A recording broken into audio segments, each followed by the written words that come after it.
Blog Talk Radio.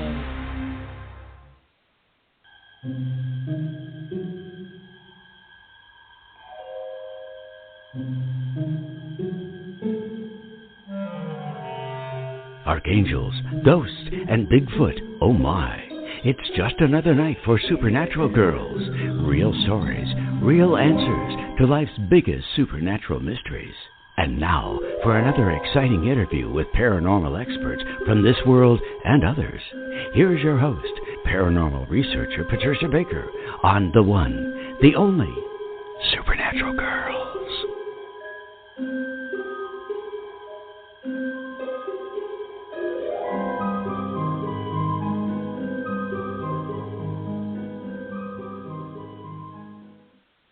Welcome, everyone, to another exciting episode of Supernatural Girls Radio. I'm your host, Patricia Baker.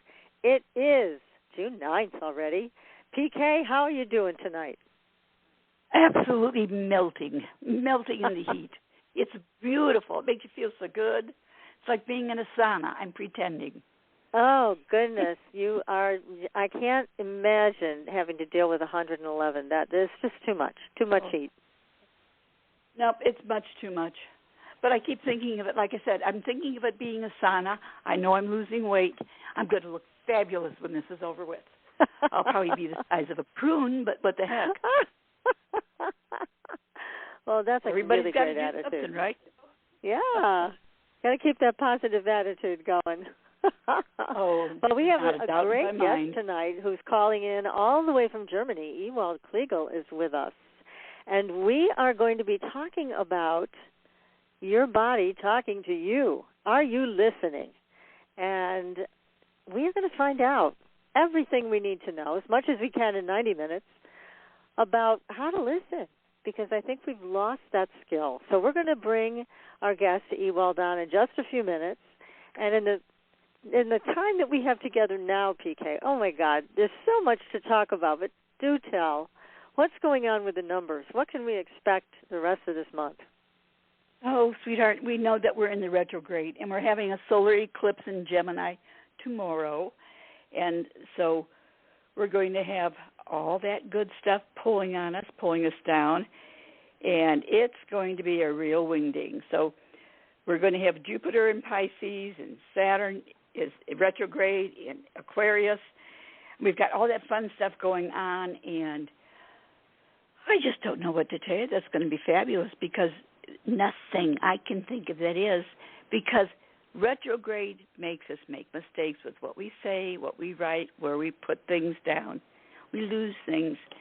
And June is still a sixth vibration, besides the fact that universally we're working on one side of it. But it's all about family stuff and promoting issues so that we could try to get ahead of it. Remember, everybody wants June weddings, right? Last year they didn't have any. I bet there are buku of them going on this year, though. Mm-hmm. And we know darn well that it's going to be a lot of mistakes being made because it's retrograde. And the Mercury communication, don't assume that anything you say on the phone or even I-do's are going to last. There's going to be a lot of issues taking place here. So it's a strong month. Let me ask you a question about the retrograde, because doesn't that mean going back over things? Like that's how you're supposed to use the energy, go back over things, and isn't that what we're doing with the audits? Well, that's true, but it's a review. It's a do-over is what I call it, because of the way things are set up. But because of the fact of the retrograde, everything seems to be moving backwards. So anything we do to communicate is going to get hung up somewhere between here and there. That's why it's so important that face-to-face is the best communication you can have right now. Things that are written can be transposed, turned around, and it's going to be a little dicey because all these things in the air, shall we say, good, clean air conversation doesn't exist right now. So we're having to compromise and try to work with groups, making decisions in a way that they're not directed to the point. Misunderstandings, we're going to end up having regrets after the fact. So it's like testing the waters. You know, stick your toe in to see how deep it is. Oh, my God, I didn't know it was going to go up to my waist. It very well may be because the communication is going to be put into a very negative space if we're not careful about how we say what we say. Right. And right. we just saw that with our fee, didn't we? Gosh. Well, was asked about if she was going to the border, and she said no, but I haven't been to Europe yet either. Yeah. What kind of answer is that? I don't. It's a non sequitur. It's just non sequitur. But what else could we expect? You know, it's very sad, isn't it? Yes, it is, and that's why I say when you get things like that. So we know what's going on, and we can take precautions to make sure that things don't bite us in where we sit, because this is not the best of times, no question about that. Because as we take a look at everything, it's a 2-month dealing with partnerships, relationships, issues with females, but it is June is a 6 month, so we want everything perfect. And so we've got a combination of the two. The 6 and the 2 deal with family, relationships, and we're watching everything kind of go poof up in smoke. Well, but also we're seeing a lot of things being exposed, like Dr. Fauci with his emails. A little bit of if you haven't taken a look at those emails, you need to. You really need to get informed about that. We're now taking a look at the vaccine quite differently. We are now taking a look at hydroxychloroquine and ivermectin much differently. We're beginning to see a lot of things that not us, but other people, we saw it all along, but a lot of people didn't see or didn't want to believe was really going on. It's all coming out.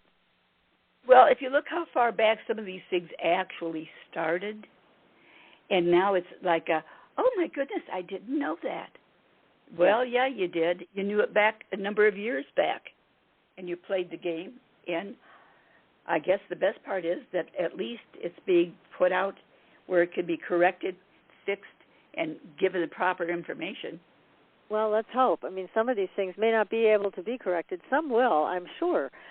We may be looking at a total turnaround with these voting audits that are going on in your state specifically, and now I hear many others are joining in, having met with the people in your state that are handling it. So it's quite an interesting tsunami that's taking place with the voting. For sure.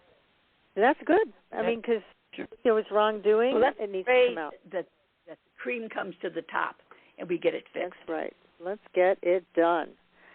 So that's good. That's very good. That's the good part about all of this. But anyway, so we didn't do any numbers last week, and somebody said we need numbers. So, okay. Mm-hmm. So the Grabavoy codes for all kinds of things. So everybody was asking for the not the easy money, the one that's unexpected money fast, because of all the numbers we've been working with, that's the one that people said they've got the best results with. Well, that's what we want then. That's why we want this number. So the number is 520. That's unexpected money fast, 520. And for miracles, if you need a miracle, we all need miracles. Why not? That number is 777. Again, 777. So just meditate on it, think about it, write it down, put it in underneath your pillowcase, put it in your wallet. Maybe you'll have a miracle in your wallet. So work with those numbers. Have fun with it. 21, 3, and 3 is creativity and a luck factor. So why not? Perfect. We got it coming both ways. Not? I like it. I love these numbers. I work with them all the time, and it's a lot of fun. Here's one more I'm going to give everybody tonight. It is Attract Money, and that is 897. 897. So those are very easy. There's only 3 numbers in each one. Again, Attract Money, 897. Unexpected Money Fast, 520. Miracles, 777. So, as you know, we are waiting for the nothing burger of the Pentagon report on UFOs. Mm-hmm. Now we're hearing rumors that they're going to say, oh, it's inconclusive, which I hope they don't humiliate themselves like that to come out with such an idiotic statement. But they may. Yeah, well, you've worked on bases. You know how they think, so, yeah, probably. Right? You said the key word, think. Right. Well, all the listeners on our show, our audience is super smart. We all know what's going on. It's just a matter of, is the government going to come clean and begin to catch up? It's going to take them some time, I think, if they ever do. But that's okay. If they want to land in our backyard, we'll have a conversation, right? Well, why not? After all, we love entertaining, don't we? We do. We do. We can have an intelligent conversation with even more intelligent life from other planets. So we welcome them. It's fine with us, right? And also, we've got some great stories on our Facebook page. Take a look over there on our Facebook page. Join us, follow us, do whatever you have to do. So make sure you get all the notifications of the great stories that are coming out. Now, you and I know we had a super show with Marjorie and Carl Higdon. Carl has one of the best abduction UFO stories ever told. His beautiful wife, Marjorie Higdon, wrote a great book about it, and we're going to have them back on the show. So we'll let you know just as soon as that happens. If that is going to happen, you're not going to want to miss it. They're both doing great. They are both amazing people. Carl was never doubted by anybody in his entire town because they knew him. They knew he would never make anything like this up. He's just a great man of integrity. And, again, Marjorie wrote a great book. You can buy it on Amazon. So look for Marjorie Higdon on Amazon to buy the book, and we will have them both back on the show. So tonight we want to get our guest on, and he's calling in, God bless him, all the way from Germany, where it's the middle of the night over there, and we're so lucky to have him with us. Oh, my. Definitely. So I just love this quote, treat your body well so that your soul likes living in it. Teresa of Avila, and that was on his website, and I just had to say that out loud because it's just a beautiful quote. Because our scientific knowledge of the human being and the human body is only one part of the truth, because everything's communicating. But guess what? We're not really paying attention. We're not listening, and so we get sick, we get diseases, we have many physical challenges. Now, Ewald Kliegel shares a straightforward method of listening to the messages our body is giving us every moment. We have to learn to listen to the language of the body so we can truly heal. Now, Ewald is a naturopath. He's initially trained as a medical massage therapist. He then expanded his training in the field of physiotherapy. He led his own practice as an alternative healing practitioner in Stuttgart for over 30 years and organized a clinic project at the Cape of Good Hope in South Africa in the 90s. In the 40 years in which he has intensively dealt with reflexology and a deeper understanding of the organs, he has written a number of books and released CDs on the subjects of reflexology, crystal healing, and communication with the organs, which have since been published in several languages. Now, I could go on talking about him, but I think we should get him on the show. What do you say, PK? I want to hear him tell about it. I do, too. So, Ewald, welcome to the show. Thank you. I'm listening really with great joy. And first of all, I can say that really I appreciate what you said about Gemini, because I am a Gemini and everything is true what you said about. So especially I was born on the 6th of the 6th. So exactly everything points out to the nail. That's perfect what you have said about the Gemini and everything. What we are with the communication and with all those qualities. And certainly I was nearly blushing when you made all my credits. I said, wow, that's me.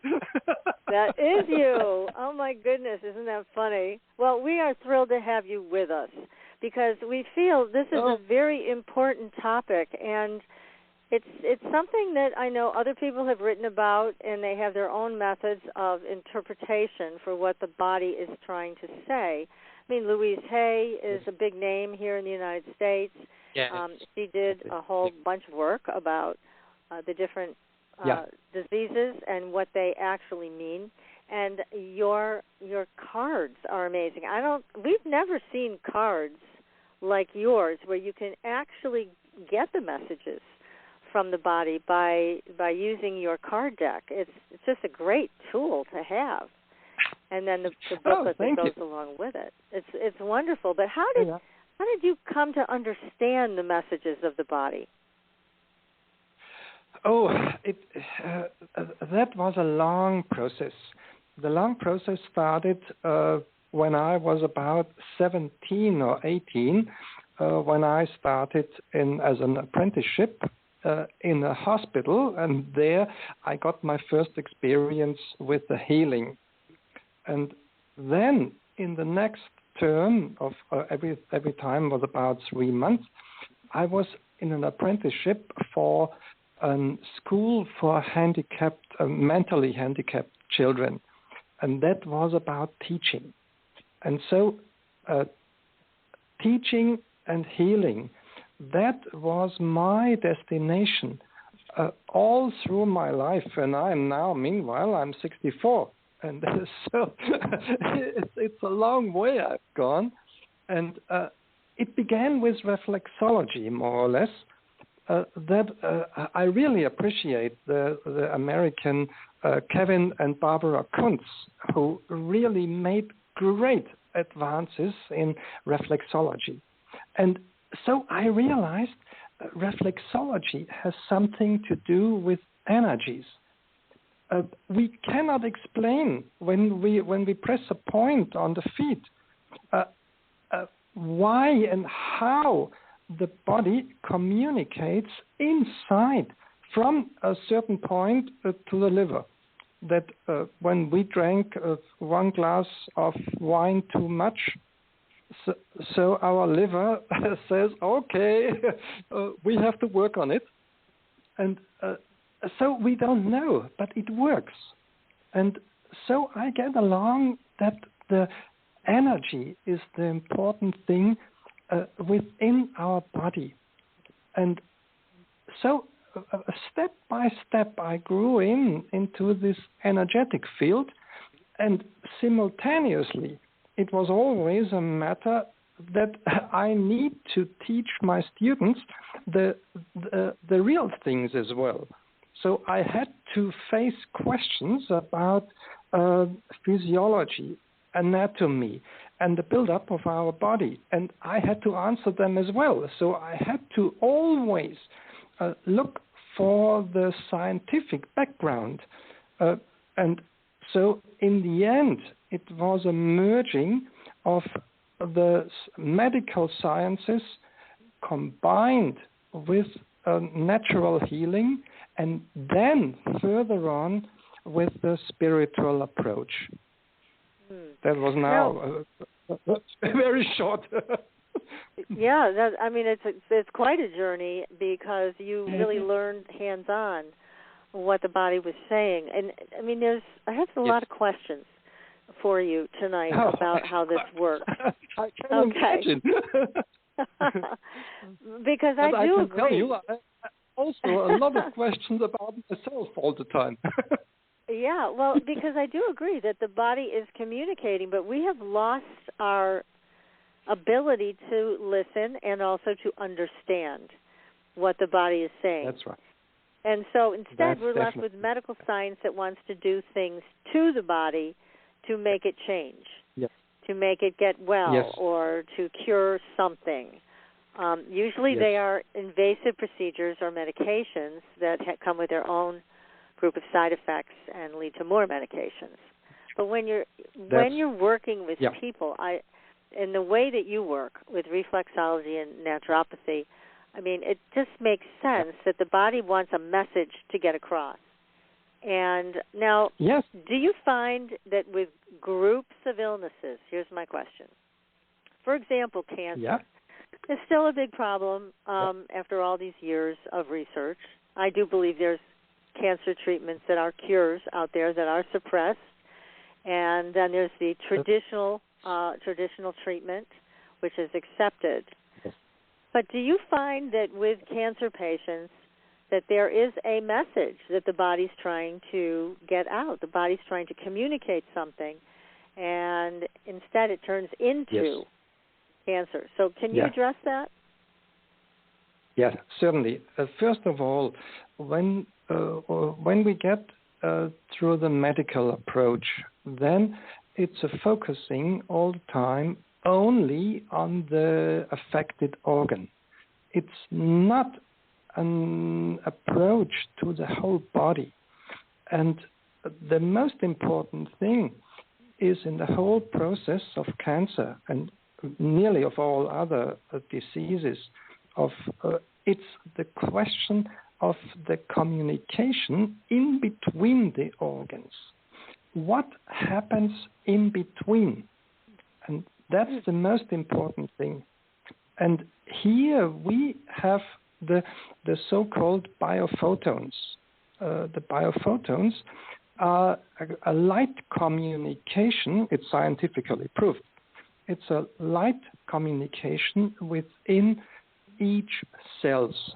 So each cell emits some kind of a laser beam, and this is transporting information all around the body. So we can say we have a cell phone system within our body where every cell is flirting with each other. And when we interrupt or when we disturb this communication, then we get in trouble. And so my approach was all the time with cancer, for instance, to look at the whole. And so I got with reflexology, and then further on with the organ cards, I got an approach to get closer to that in between, and that's the most important. And then healing can occur. Then miracles can occur. And that sounds right. Here and we so, are. what kind? Can you give us some examples of people you've worked on that have had any kind of disorder? It doesn't have to be cancer, but that's a big one today. But any type of disorder, whether it's back pain or something else. So you get the biophotons to start communicating again through the work that you're doing with reflexology and other things. So give us an example of people you've worked on that have had a miraculous experience. Yeah. I have a wonderful story I try to share. This was a woman who was bullied by her chef all the time. And so she needed the money for the family, so she couldn't say no. And by this bullying by her chief, she developed a problem with the gallbladder. And so it was all the time. It was difficult. She was nervous. She was everything. She went to the doctors and it didn't help, so she came to me. So then I realized very fast that this was caused by this kind of problem. Then I read her one of my other books and about the gallbladder. And the gallbladder is in the Chinese medicine, it's associated with a clear destination, that we have a clear a vision what we are doing, and it's also connected, like the liver, with the heroes in the ancient time or the Amazons. And so I told her about one story of old Romans that one woman of one, I think it was a high-ranking soldier, and she wanted to join his man, And then we have the written allowance available because it has been all the parades and all those marches had been attended by a woman soldier. In ancient Roman times, women were also serving in the army. Wow. And so I told her she should imagine her chief to imagine him as a soldier, and she should be the one who is doing all those parades and all those drills of the soldiers. So it took, certainly I gave her some other things as well, but after about 3 weeks, she came for control into the praxis, and I was completely amazed because it was a completely different woman. And then she told me she made every night before she went to sleep, she made this visualizations of herself being the superior, making the drills, and one of those soldiers was her chief. So, and then she told me about 1 week later, her chief completely turned his behavior. He wasn't bullying her anymore, and 1 week more, her gallbladder problems were disappearing, and she came to me with really, she was radiating with a charisma, and so I knew it was not the natural therapy which I gave her, the herbal tea and so on. It was really the story that I met her spirit, and so she could heal in such a way. And it sounds like what you're addressing, at least in this case, and maybe in many others, is her feeling of hopelessness because she was trapped in a relationship with this boss who where there was no way out. I mean, it didn't seem like there was a clear destination other than being on this hamster wheel, being bullied. So it sounds like that's a big part of the healing, to reestablish communication, because when you feel hopeless, it does break down communication, right? Breaks down the body as well. Yeah. Yeah. And I was so amazed to see this woman change her appearance, and all the things disappeared. And also she had a better communication afterwards with her husband as well, and with the children, and all were laughing, and she didn't know why. That was the most funny thing about it. But that's great. So again, you gave her the herbs, you gave her the physical aspect of what to deal with, but you also gave her something to change, which is seeing this as something she could act on rather than something she was a victim of. So that makes a big difference. So it's interesting that it stimulated the biophoton communication among the cells, so she didn't have to have the gallbladder taken out, which is usually what happens, right? Exactly. Definitely. Yes. And we have when the gallbladder is being taken out, we know that about 1/3 of the patients where the gallbladder has been taken out, they have afterwards the same problems as they had before. And it was not the gallbladder, but now it's gone. I mean, when you take an organ out, that's a big deal, right? I mean, I know a lot of people do have their gallbladders taken out, and then they're supposed to change their diet. Some people do, some people don't. But it's how does it change the energy structure of the body when you remove an organ? Yeah, it changes in some ways.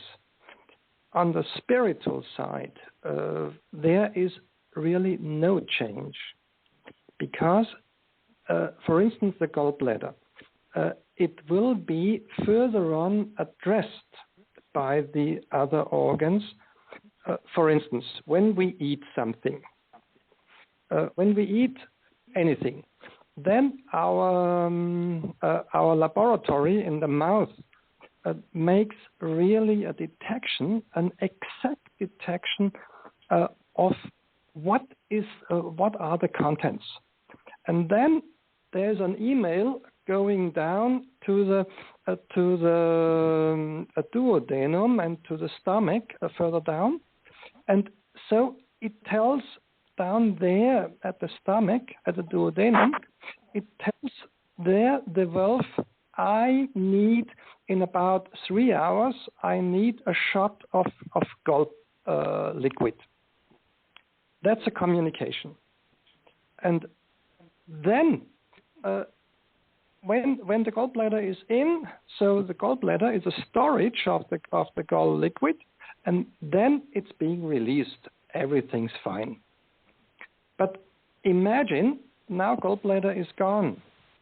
So there is now the email coming from the mouth down to the liver and to the gall production, and the gall production is being taken place, and then the gall liquid flows directly. There's no gallbladder anymore. Flows directly into the digestive system. And so when the food which we have eaten comes down to that place, there's no gall liquid anymore there, but it's being addressed further on. And so the body adapts when something is missing. Yeah. The body can adapt, is what you're saying? It can adapt. So, and also when, for instance, when the spleen is being taken out because of an accident or whatsoever, so to a certain extent, our liver can take over the task. And really, so we have a wonderful compensation system, and here we are again with the cards. It's the in-between the organs which is important. And this in-between is not physical. It's something, it's energetic, it's spiritual. The in-between, we cannot grasp it. And that's the point.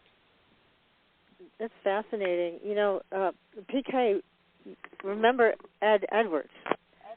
Yes. Yeah. And the biophotons, right? Very definitely. Able to, because Ed, we had a guest on our show, Ewald, named Ed Edwards. We have him on fairly frequently, and he's been studied in labs, and he can actually generate millions of photons, whereas regular people like us, at least like PK and I, maybe you're more like Ed, but we would generate something maybe in the range of 30 or 40. He was doing millions and consistently doing millions. So he was able to generate that field, the in-between, as you call it. It's fascinating to see somebody can actually do that. But we can do that ourselves if we can work with somebody like you who understands where that in-between is missing. So finding that location, because there's a lot of people walking around today that just don't feel well. And they can't put their finger on it, and they go get blood work, and it comes back normal, and they're walking around feeling crappy. So how did they get to the point of knowing what's missing? Where has the communication broken down? Yes. Here I have, you see in the attached booklet, which I have attached to the cards, I have written about or described the so-called the organ clock. And there you put 12 organ cards around, select at random or select purposefully, and put them on the floor in a big circle, like a clock, the 12. Mm-hmm. And then you get yourself, for instance, let's take the example of stomach. When people have over acidity or something like that, then you take the card of the stomach, you take along, and then you go around in the circle and feel yourself and sense how you feel on what positions. And then you realize that you're being attracted to certain areas, to certain cards, where you have the feeling, oh, here I'm feeling well.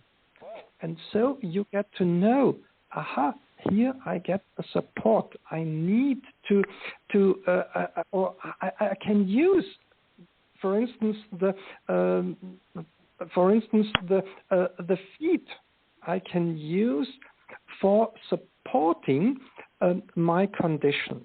And then I have to think about how I can use my feet for supporting my stomach. And then I go around further and I find a spot in the circle where I feel in an unease, where I feel something cramping or something uncomfortable. Then I know this card needs, or this organ needs more attention. So I have a possibility to get to know where is the in-between of the whole system within my body. That's an example, a direct example how to do. Yeah, so the cards are a very useful tool. And we were supposed to get the deck of cards before we met with you tonight, but they didn't arrive for some reason from your publicist, but that's okay. We'll eventually get a chance to use them, and we will share those experiences with our audience, because I don't think there's another deck of cards like this. I think most people are used to working with tarot cards or something, and then you have to figure out which tarot card means which organ, but you actually have spelled that out in your deck. Yes. It has been, I started to write texts because with my lecturing, I needed material for my students, and so I started writing about those things, and after a certain while, it was more or less condensed. And when it was really condensed in some ways, I got to know Annie Heng, the painter, at an author's meeting of our editor in Germany. And so I asked her, are you interested to paint pictures according to my texts of the organs? And fortunately, she is a very spiritual woman, and so she made it really perfectly. The cards, which they hit exactly what I wanted to say in pictorial, in a picture form. That's amazing.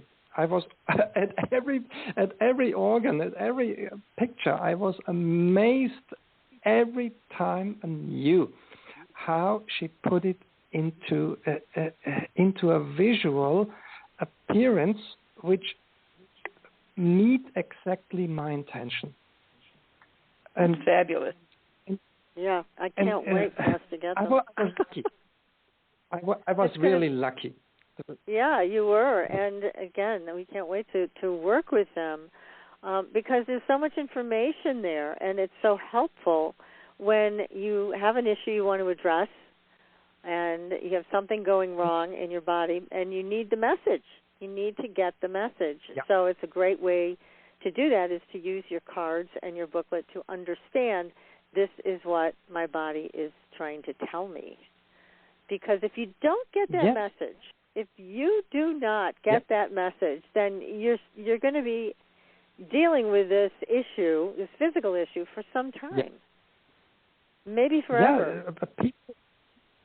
People often get lost because they get no approach to their inner self, to their organs, to their body. And I hope that I can, it's my dream, that people get more aware of the benefits of their organs, of the wonderful structures of the organs, and of these spirits which are behind, which are guiding us in our life. That's the point. Yes, that's a great one that you're making. Let's talk about Alzheimer's. That's a big issue today in our countries, all of them. What do you see? What's happening with Alzheimer's? Talk about it from your perspective. It's first of all, it's a matter from the physical side, from the medical side. It's a deterioration of the brain. Okay, sounds nice, but it's not nice. It's just a description. What I want to point out is that when we go to the in-between, then we realize quite often that the people lost their aim for life, and they went into oblivion. They realize in their soul, this life I cannot achieve anymore. My chosen aim, and so they go into their own world, and so they destroy their own brain. And so what I have not so many experiences with the card, but I have some experiences that when I had people with Alzheimer, I had about 20, 30. I made this organ clock, as I pointed out before. And so I gave them the card for the brain in the hand, and had them chosen just randomly for the clock. And then I had them walk around, and it was so interesting that unfortunately we cannot improve it really, but we can delay the process, that the people are not going as fast in their own world away from the community. But it was amazing that they realized then they had light moments, and they were talking about, not about their childhood, because that they can do. That's long-term memory, that's available, even at those people who are in deep Alzheimer. But they could remember what they did last week, and that was amazing. So with Alzheimer's, so if I can just say this, make sure that we've got this correctly, it's a disease where people feel they can't achieve their goal anymore. They've kind of done everything that they can do. So that communication starts to break down in their own brain. Yes. So yes. So have you had any experience with reversing that with people? Any patients? No. reversing Alzheimer. I had only experiences for those, as I pointed out now, for short time improvements, and that what I realized as well was that all of them, not all, 2/3 or 3/4 of them were crying afterwards. It was a relief, it was a crying, and when I asked them why they were crying, then they told me that they feel meaningless in life. Mm-hmm. That's the breakdown the answer. right there. Uh-huh. Exactly. So every time you go to address a patient, then what you're looking for is the breakdown in between. Where have they stopped communicating and why? So that's a very powerful healing technique. I hope so. I can. I have to admit that I come from the NLP as well. I've been trained with Judy Hall, who worked quite long with Richard Bandler, and I had a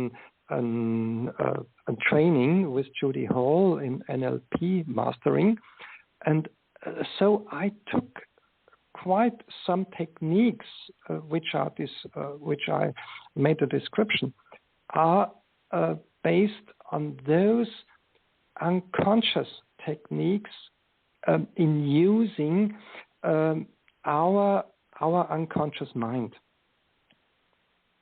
And that's good.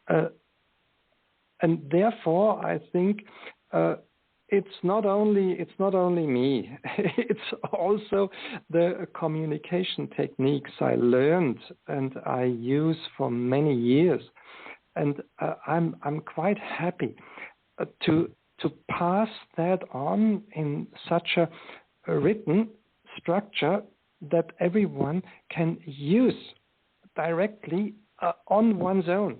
I like that because it's very empowering. I mean, what you're giving here is a gift for people to learn how to do this for themselves, to find the places where communication breakdown has happened, and it's either on its way to causing disease or an accident or something, or it's already there. Yeah.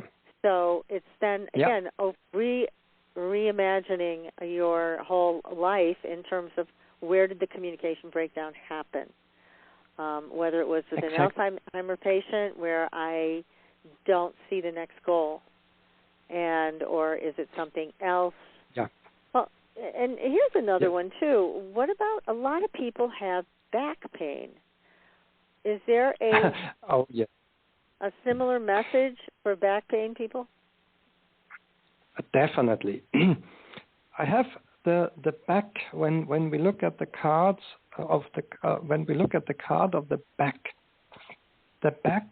is like a tree, and in the tree the painter Annie Heng made some coloring uprising of like the chakras in the colors as well. That's very powerful. And when we look at when we look in all cultures, there is the connection of the back, of the vertebra, of the spine, is connected with a tree. Every culture has put a tree in one's back, and so when we imagine ourselves being a tree growing up, then we have a totally different self-image, and so we feel ourselves in a different way. And here I have a little meditation of the 4 breaths.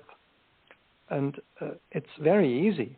I like that. I do it for 20, 30 years. Meanwhile, in all my seminars, it's just letting sprout roots out of the feet into the earth down to the magma, where it's really hot. So you never get cold feet anymore when you do that. Oh, I need that. I need that for my hands and my feet. Well, yeah, I mean, again, it's making a lot of sense. Just in terms of the universe is always expanding. And the universe demands the same of us to expand. When our communication breaks down, we can't expand. So I can see where disease sets in from that perspective, because it's not, you're no longer in alignment with the energy of the universe expanding. You're now stuck. You're stultified. You're doing something that where you can't do, actually. It's because the universe is a lot about action. Even though a lot of healers talk about meditation, that's a different kind of action. It's an expansion of the mind. It's not inaction.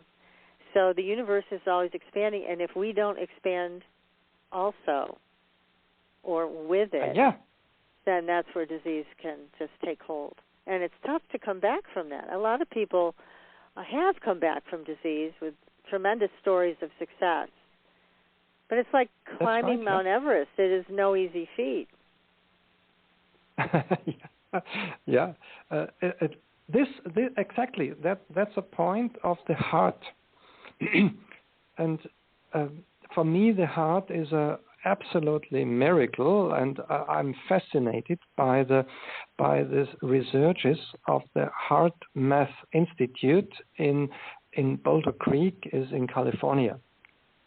And they found out that our magnetic field of the heart, we can measure in a distance of about 2 till 3 meters. We can measure. And so we are interacting unconsciously, completely unconsciously, via our magnetic resonance with each other. And we can consciously expand our magnetic field. And that is what we call opening the heart. When we open our heart with love, and so we expand our magnetic field around. And exactly this is what I could join in with what you were saying about expanding of the universe, and we expand with our heart. Nice. And yes, and HeartMath, they also have, they sell this device that you can actually connect to an app now.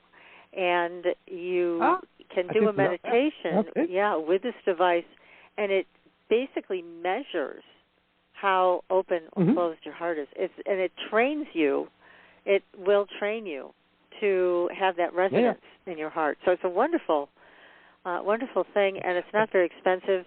So it's definitely worth doing to create that resonance, because it's that resonance that allows you to create what you want in life.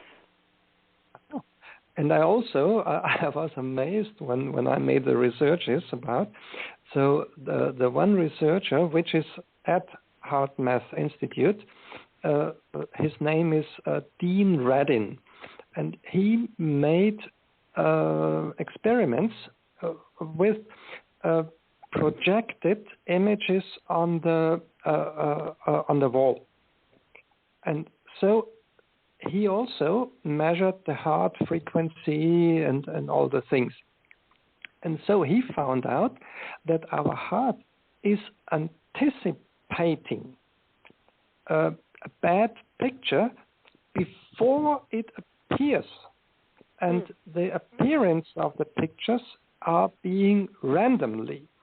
So no one knows what picture will appear, but the heart anticipates the picture already, I think, a half second before the picture appears.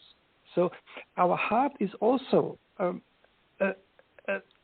expanding in time and space, or the other way around, in space and time. And that's amazing. So we can also, that's my resume, when we go in between the organs, we make some kind of healing even before something happens. Because in this communication with the biophotons, this takes place in some ways beyond beyond time. It's not limited by time or space, and that's amazing. That's the power of it, definitely. Now, what about the third eye? What about the pineal gland? Because most of us, it's shut down. It's not functioning. There's a lot of talk about fluoride hardening the gland so that it can't vibrate, it can't function like it should. Yeah. So how do you go with the in-between with something like the pineal gland? Yeah. Mostly we switch it off ourselves because with the education of we need to become rational. We need to become members of society. We need to become orderly. We need to become reasonable. And so most people switch off in this process their pineal gland. And that's the biggest problem. And that is not a physical one. It's just a switching. We don't switch it off completely. Otherwise, we would have no possibility to have intuitions or to have. We couldn't even drive a car without intuition, because you certainly know yourself that sometimes when we drive a car and we are in thoughts, and suddenly we arrive at our destination, and when we think back, we don't know how I was driving to this destination. Do you know that? Yeah, unfortunate, but true. Yes. We get to our destination. I remember how we got there. Yep.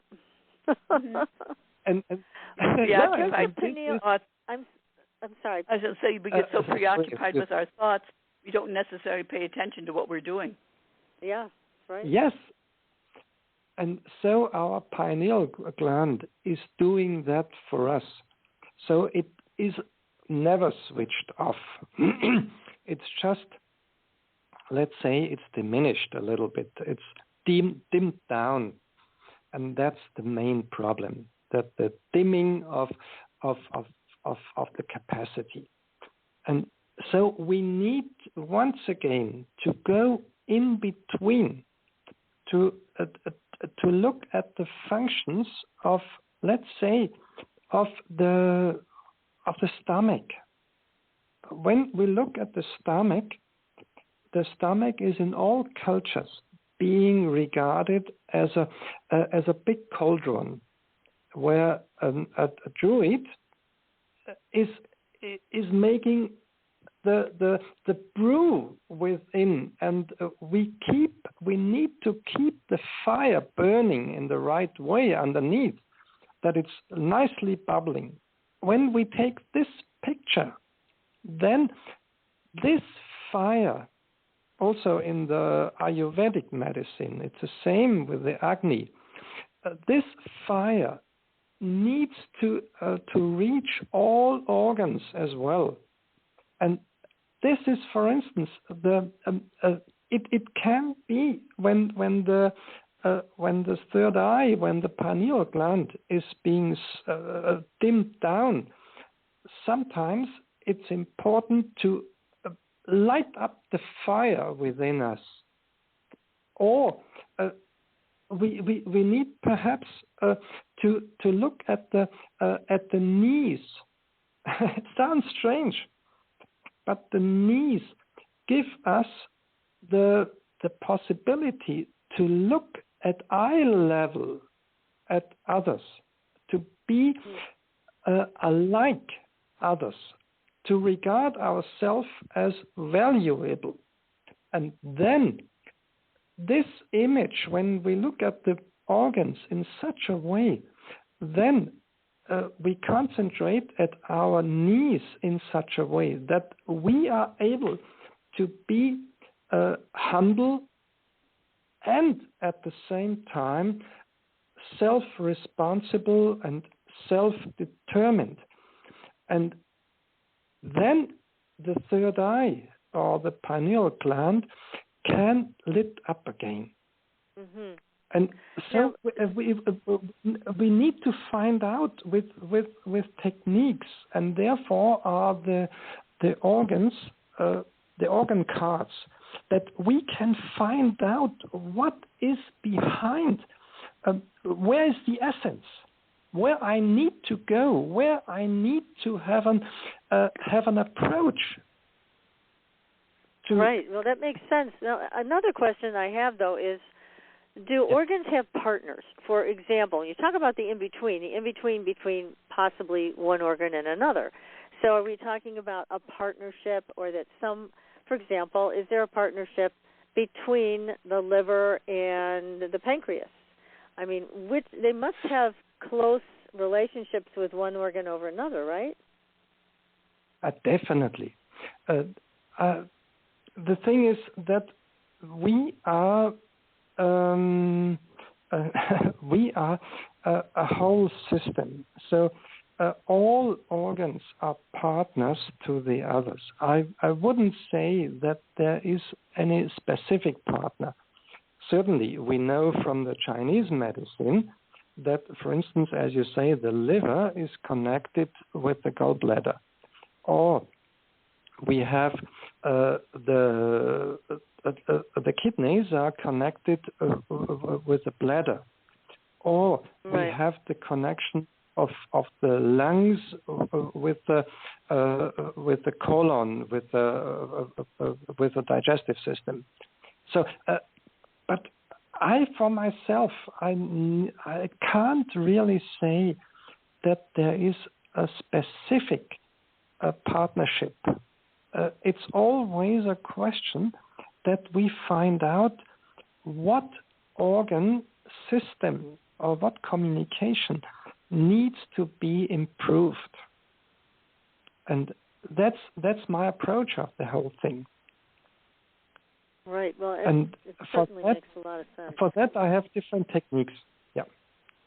Yeah, that's wonderful. Now, you have a clinic. Do you have a healing clinic yourself in Germany? I had, but since I told I've written you that my wife is Chinese, and so I am. Unfortunately, at the moment with Corona, I'm not in China at the moment, but I'm half a year about in China. About a quarter of a year, I am in Germany for lecturing, and hopefully I'm sometime in the U.S. as well. Oh, that's wonderful. You're everywhere. Yeah, that's terrific. Yeah, well, let's hope this... You and Gemini. Let's hope that this, whatever it is, virus, everything, all the restrictions go away, so that you can resume your traveling and also treating people at your clinic. This is very important work, and think of the possibilities that I do all the time that people have in front of them with this, other than this traditional medicine where you're just hammering away at the physical body and trying to make something change. It's just, to me, it's a barbaric system, and it works great in an emergency situation, in a crisis, when you need intervention. However, with chronic illness, it's a complete failure. And with illness that develops over time, which most do, they don't have an overnight, it's a failure there too. So it's really important to learn this technique that you have and to master it so that you have an indication as to why this is happening in your life right now, why it's occurring, and what you need to establish for communication. I mean, we don't take aspirin because we have an aspirin deficiency. So people forget that, and it becomes just a natural thing. Rather than listening, I've got a pain in my head. What is the message? What is it trying to tell me?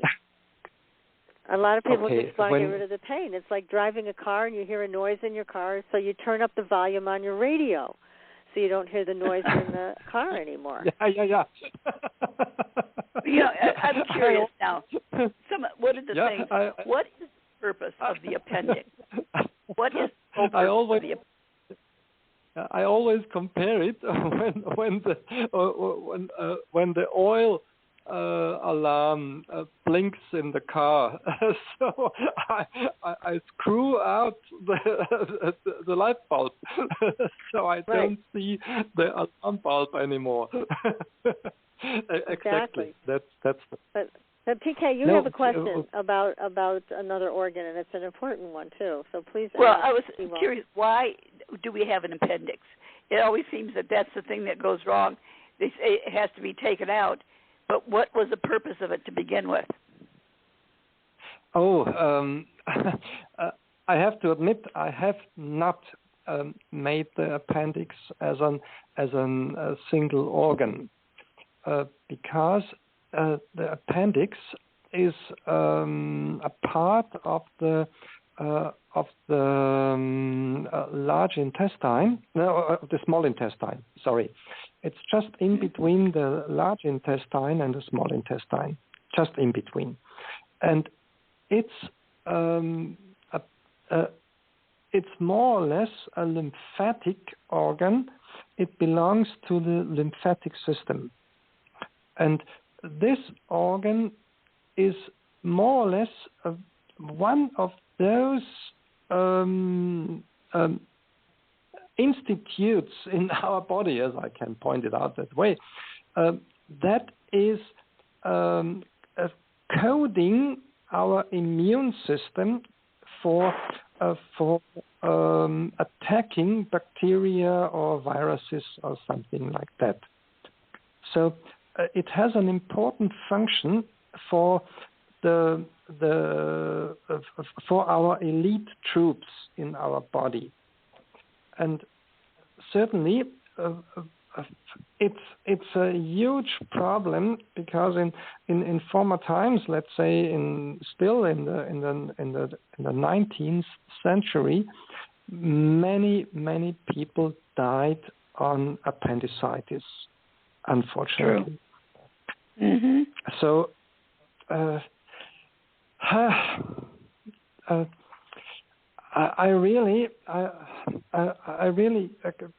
have not about all organs. I have a real clue. I have to admit, because it belongs to me, to the lymphatic system, and this is for attacking our adversaries, like viruses or bacteria or something like that.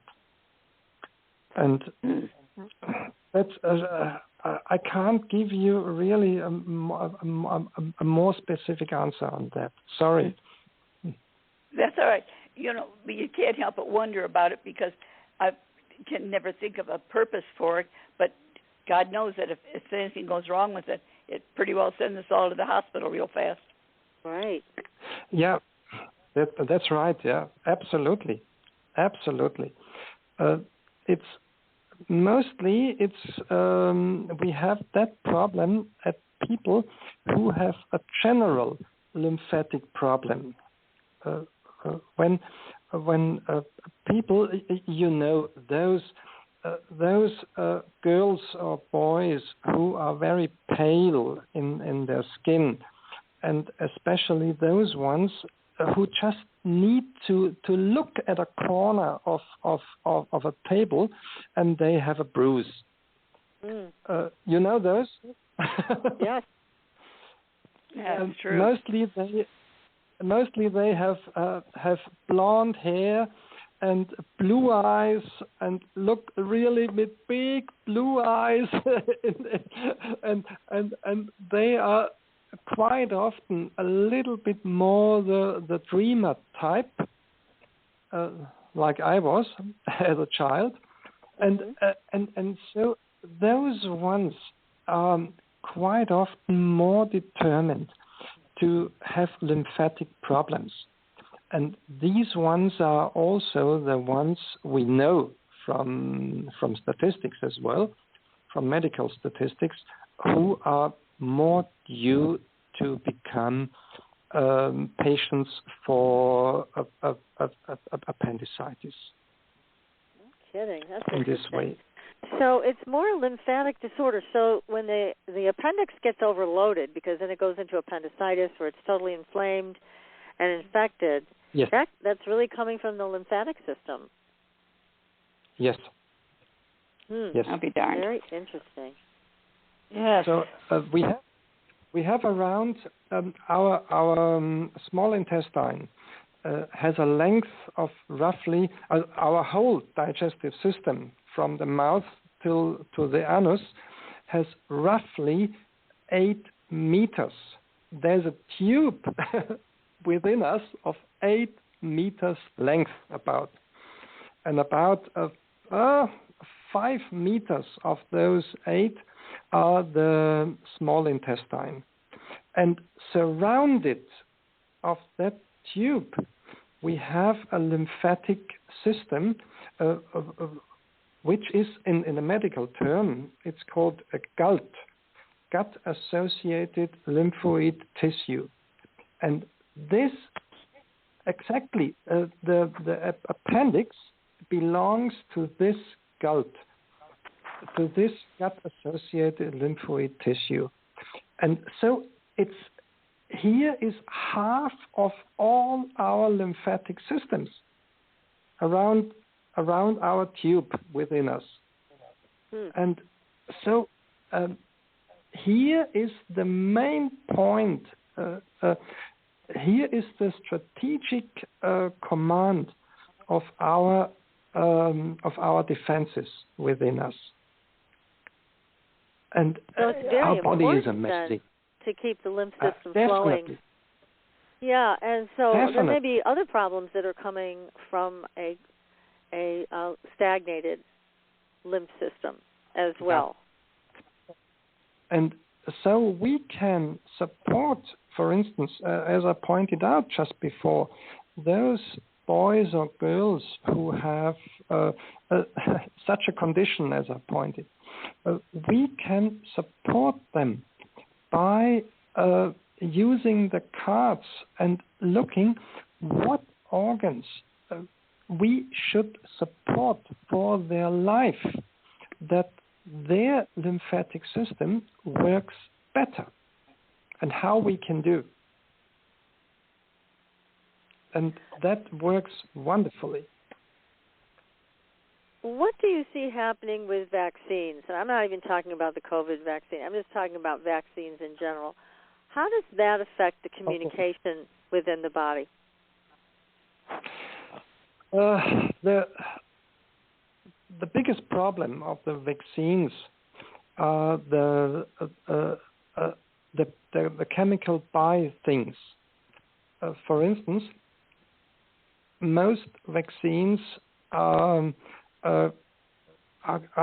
connected with lead and with some other heavy metal, and this is the major problem. The vaccine itself, the dead bacteria or the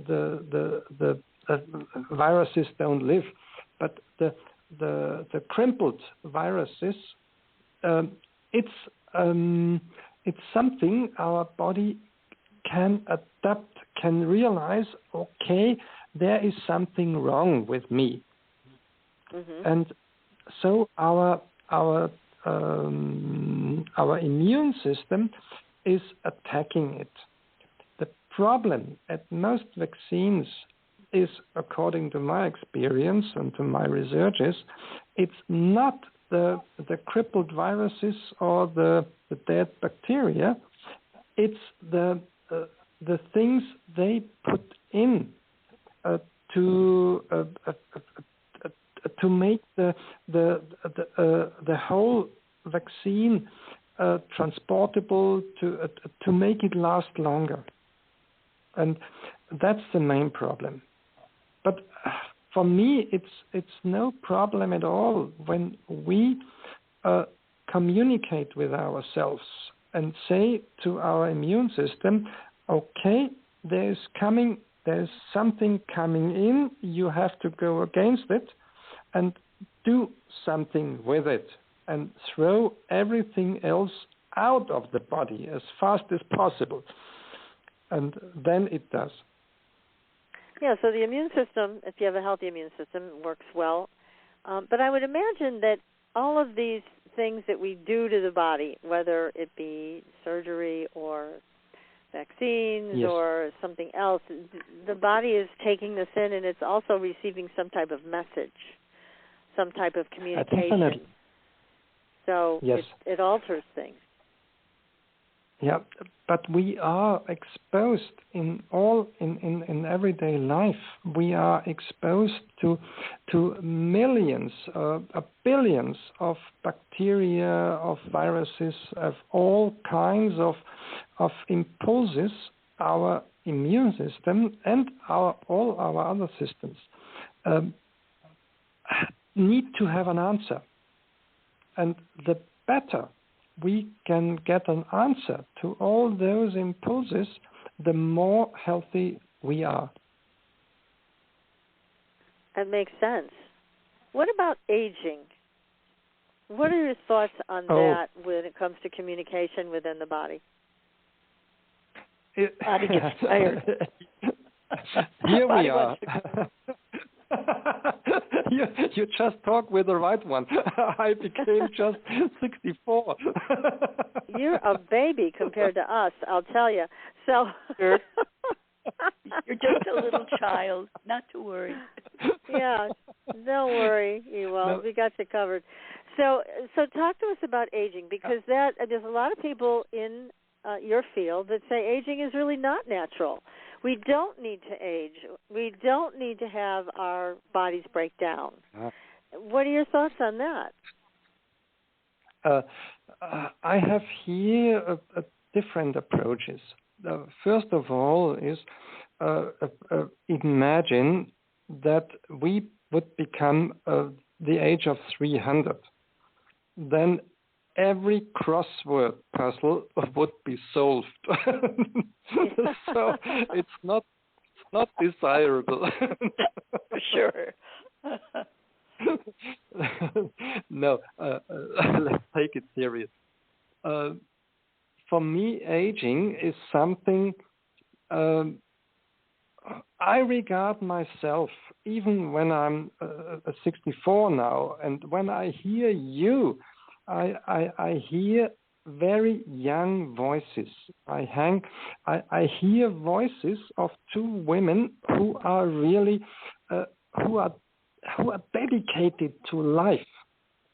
And as long as we have a goal, an aim, as long as we want to live and love, we are alive. I have, unfortunately, in Germany, people can go to retirement at about my age now, many, and I realized lately, as a class reunion, I was shocked that most of my former school colleagues, they have no goal in life anymore. Their eyes are dull, and so what for living? What would be the purpose of prolonging until 120? All those people who became 120, 130, we know those cases. They were alive. They were vivid. They wanted to live for something, for their children. They wanted to live. They wanted to dedicate their life to something greater than themselves. Mm-hmm. That makes good sense. And that has an effect on our inner communication, on our organs, on our heart, on our liver, that they like to support us. So they can pull together as long as you have that commitment to your life that you want to continue to grow and expand. You have goals. You have things you want to get. Yes. You want to do. So your organs can come together with that, like a choir, basically, to sing that one for you. Yeah, definitely. That's my point. It's as you say, it's a huge, wonderful choir, and it's a choir. It's a symphony. We have a symphony within us of all our organs, and the conductor is our spirit. And that makes good sense. Yeah. And then things happen, and it can stop the communication, and that's what we have to be looking for, is those things that made us perceive in a certain way, experience things in a certain way that made us shut down. So what we want to be on the lookout for are places where we shut down. Yeah, and at that moment when we stop with our going for an aim, when we stop of growing, then we age dramatically. I realized that really very much with colleagues who got into retirement in Germany, and I was shocked when I've seen them. Their dull eyes, they're trembling, and so on. And no life, no love anymore in life. That's a pity. Yeah, because they've kind of committed themselves to end stage living, instead of just a nice experience of life. They're now in end stage. They're retired. They have no goals. They have nothing they have to or want to do that is of a great magnitude. So, I can see exactly what you're talking about with that. And, Howie Carr, who's a great broadcaster here in New England, he always talks about, I don't want to retire because I know what comes after that. Yeah, we all need a purpose. We all need a purpose. I have a wonderful, when I was 2 years in South Africa, and there I had the possibility to meet the tribes of the San. It's like an Aborigines tribe. And they have a saying, a quote, which was inspiring me all the time. It says that man is like an ant who tries to pee out the sun. Mm-hmm. And so we see our how big we are. That it's not about peeing out the sun. It's about being in a community with all the other ants and fulfilling our tasks with love, with dedication. Yes, and with joy. With joy. With joy. So that, and definitely laughing. Joy. At least 3 times, at least, laughing a day. Mm-hmm.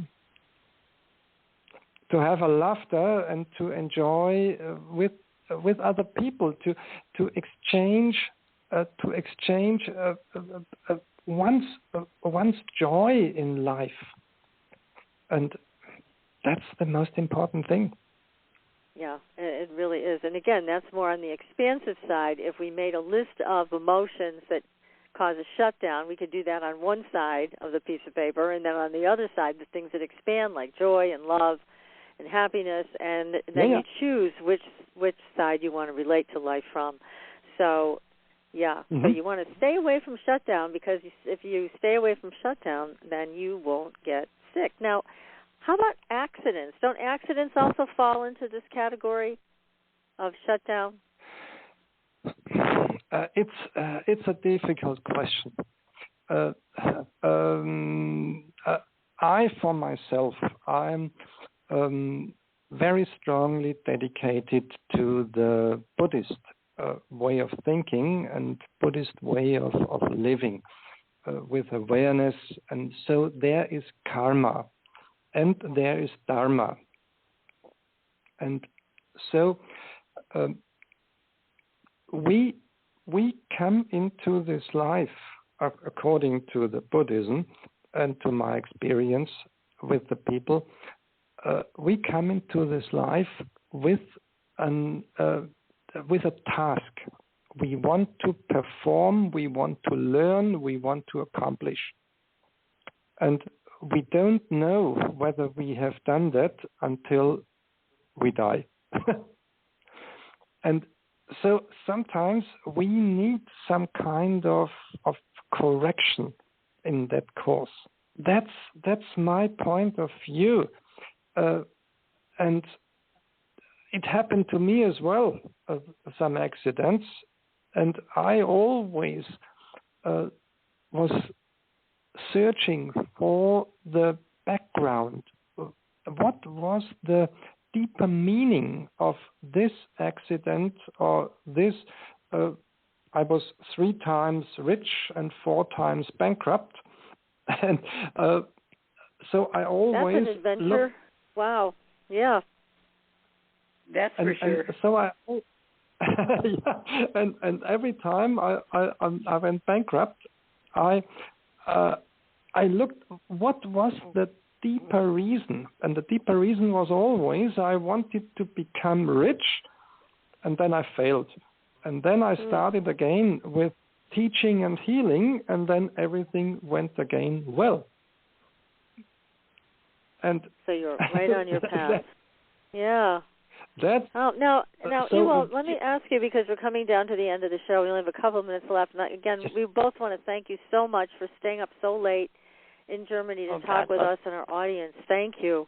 How can people get your cards and your books? Are they all on Amazon? All are Amazon. That's right, yeah. Okay. And if you want to know more about more information, you can always... It's for free. It's no registration whatsoever. In my webpage, which is Ewald-Kliegel, .be. Dora Emil. Okay, so people can get in touch with you, and that is an important thing. And the cards are beautiful, everybody. So if you want to do this kind of work with the help of Ewald's cards and the book that goes with it, we highly recommend it. This is a unique opportunity to get a copy of something like this and work with it on a daily basis, or whenever you can work it into your schedule. Learn more about those communications. So thank you, Ewald, so much for your time this evening. Thank you so much, both of you. I really enjoyed. I really enjoyed our communication. That's great what you do. Thank you. Well, thank you. You are an absolute delight, and you're so on target with all of this. This is very groundbreaking work. So thank you for all that you do. And everybody, we will be back next week with another great show. And until then, we will see you on the Blue Highway. Good night, everyone. Good night. Good night. Okay. Bye. Thanks for listening. Tune in next week for another radio adventure with Supernatural.